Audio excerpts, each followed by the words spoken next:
Hey everybody, what is going on? It is Dunbar Snack Bar here with MLB 2K12 and my player mode with Chris Rose. Now, we have gotten into the Major League level, which is nice to finally be here.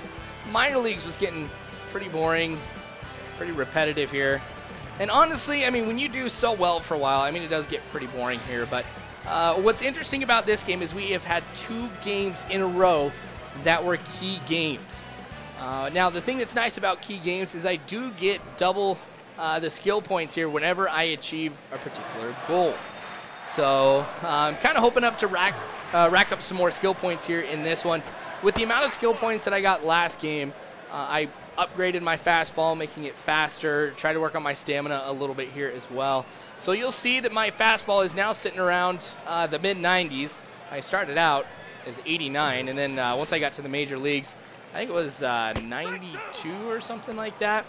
So I still have the 3 pitches right now, you guys. I want to make sure that I get a good fastball, so that's what I'm working on right now. If I at least have 1 good pitch that I can utilize here in most of the at-bats, I'd rather have something like that than, you know, have 4 pitches that are just mediocre. So I'm going to continue to keep working on this here.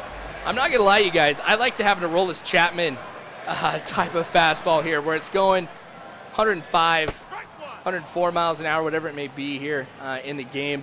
Because I know I've gotten it up to 105. I think that's the fastest that I've seen it here in game. It'd be kind of cool to get to that point. I don't know how fast the fastball is going to go. I guess we're going to have to find out over time. So like I said, I still got the 3 pitches here.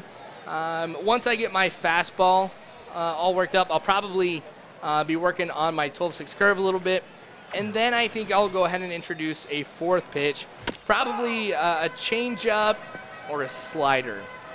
I'm trying to decide between the 2 of them. Heck, it may come down to the point here where I do both of them. I kind of want to have a knuckleball too. I think that'd be kind of cool. Can you imagine going up a pitcher who can throw a 100-mile-an-hour fastball and at the same time to come up with a ridiculously good knuckleball with a ton of movement? That would be disastrous for you as a batter, and that's what I really want to get here. So I don't know. I take that back. I think my next pitch that I'm going to be working on here after the curve is a knuckleball. That'd be sweet. R.A. Dickey and Aroldis Chapman all rolled into one. My gosh, my mind is blown right now just thinking about that. But anyway, we've had a pretty good game so far here with Chris Rose. You've seen that we were able to get 2 strikeouts here at the beginning, and then the computer just went ahead and got a hit. So this is going to go ahead and end the inning as it just rolls on over to second base. No problem. Don't know why I ran over to first, but I did. Maybe I was hoping to get some skill points. I really don't know. I'm not going to make anything up here. All right, so you guys have been asking. You guys wanted to be in the know. Because you guys know for the last few videos I've been talking about my job and interview and everything. I found out I didn't get it. It's a really long process. Apparently there was 34 people that applied and only 3 ended up advancing. So I made the first cut because after 34 people applied, they cut 20 of them out just based off of what they knew about you. And the fact that I got to that point was a really good sign. Now the thing that got me was the way that we interview at my company is it's very different.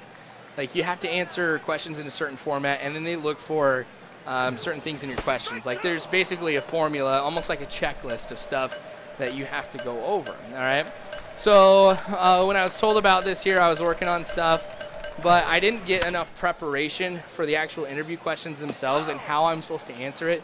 Which I'm not gonna lie. I mean, I do think it is kind of counterintuitive that you have to answer questions a certain way. I think it's more important about the content of your questions than how exactly you answer it. I mean, I can get both sides of it, but I definitely don't subscribe to it's important how you answer your questions, like in a particular format, and you have to follow a certain type of set of things you have to say. But I was down in the dumps here once I heard about it, and I went and worked on my deck for a little bit. I'm still not done with it. Can you believe that? I'm still not done with my deck.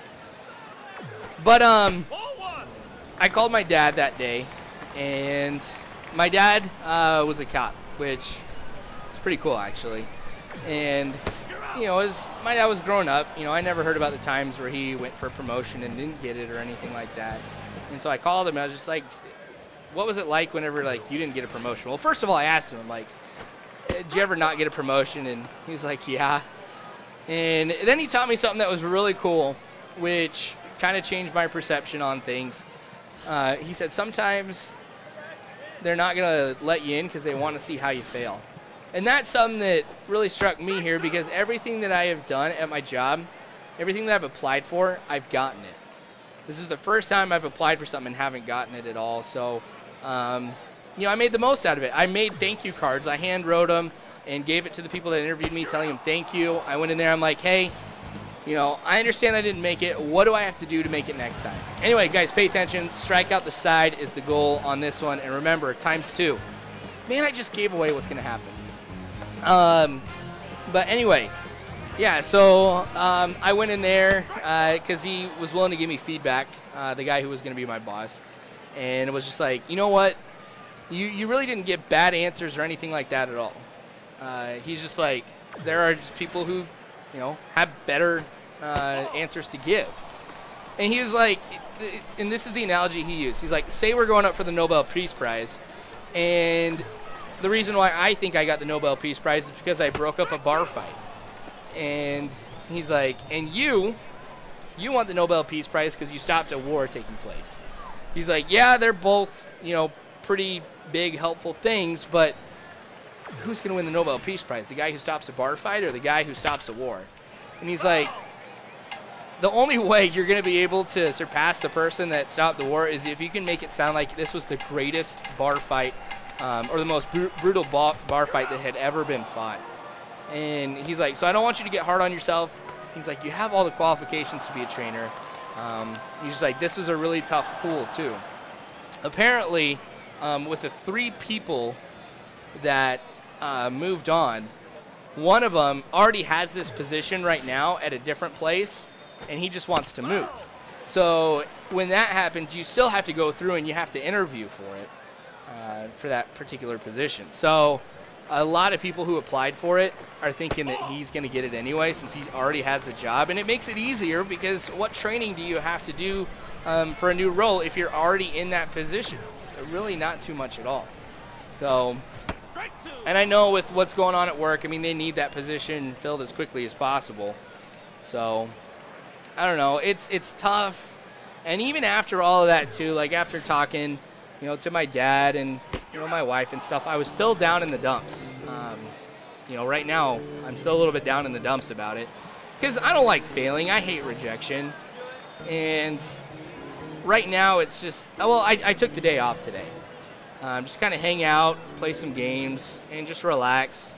Because, you know, it does take a toll on you. I mean, at first, I felt like I had let my wife and my kid down, which, you know, my wife's like, well, first of all, you didn't let me down. Second of all, the baby doesn't even know you yet because it's not born, so you can't have let the baby down. So, I mean, I feel a little bit better, but at the same time, it's something that I really, really wanted, and it's just one of those life lessons that you don't always get what you want when you want it. So, you know, I think that was what was tough for me. I mean, I was so excited. I thought I had this in the bag because as I look at the pool of other people who were going up for it, I felt, and I still do feel, you know, I would make a great person in that position. And I thought I did a great job on the interview, but, you know, there's just some things I have to work on. And one of those things, and this might help you guys out, because this isn't one of those things that, you know, my company just requires, but he was saying, you know, with one of your questions, you went in there and you just said, there was this one time where I did such and such and such. I mean, it's not a big deal what it was, but he's like, I need to know the parameters of it. I need to know what you did, who did you did it with, or who'd you do this activity with, for how many people, what were your assigned duties, things like that. I didn't do that, so kind of something to remember. But look at this. I do get the goal of striking out the side, so I got 200 points for that. But since it's a key game, ×2, I just got 400 skill points right there. That's a lot, especially for just one event here too. Chris Rose has been rocking it here in this game. The amount of strikeouts that I've had have been pretty good. Now, granted, this is game number 3. Game number 1 only lasted 1 inning because right after I got called up to the major leagues, after throwing a complete game shutout, I was asked to pitch the very next day. And since I was still exhausted, I only played that 1 inning. And then the game that I played previous to this against the Detroit Tigers, I went pretty far in that one here. I had 9 strikeouts. And this, man, I'm on track to get that as well. I got 10 strikeouts on the year so far with Chris Rose. Man, I don't understand. Why do I fail a goal whenever I get a strikeout? You think they'd reward me for something like that? Because it's like, should I really be going for a fly ball as opposed to striking somebody out? Striking a batter out is really the best way to go about, kind of holding your ground here. Because on a fly ball, sure, somebody can mess up. People can tag up. On a strikeout, nobody's going anywhere. Sure, it may take a couple more pitches, but that's all right. Speaking of more pitches here, I'm working on my stamina here after this. I don't know. I'm still thinking about working on my fastball here too, but look at that, though. 10 batters in a game. The first time I have had that here in 7 innings. And, hey, I get to feel the ball as well. So that's some quick reaction there by Chris Rose, going off of his foot and throwing it on over to first. All right, so here we are in the 8th inning. I am exhausted. You're going to see me wobbling here a little bit, which I think is absolutely hilarious because when a pitcher gets tired, it's not like he's delirious and having a hard time standing up straight necessarily. Well, that's all right. And this is why I want to get my stamina up, just so that way I can go the distance in the games. Because at this point here, since I'm really exhausted, my energy has basically ran out. I won't be as accurate with my pitches.